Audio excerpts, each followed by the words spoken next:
Alam mo ba na ang mga sinaunang kultura ay nagtuturo sa atin kung paano harapin ang kamatayan ng may dangal?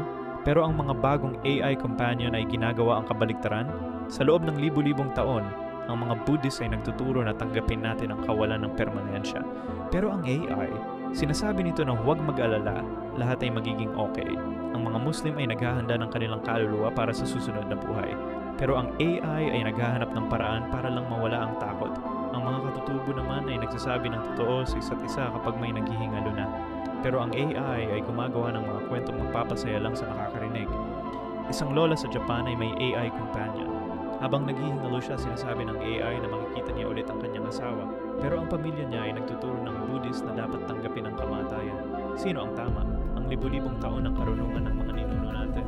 O ang mga robot na gusto lang tayong maging masaya? Ang tanong ay simple pero nakakatakot. Handa ba nating iwanan ang aming mga tradisyon para sa mga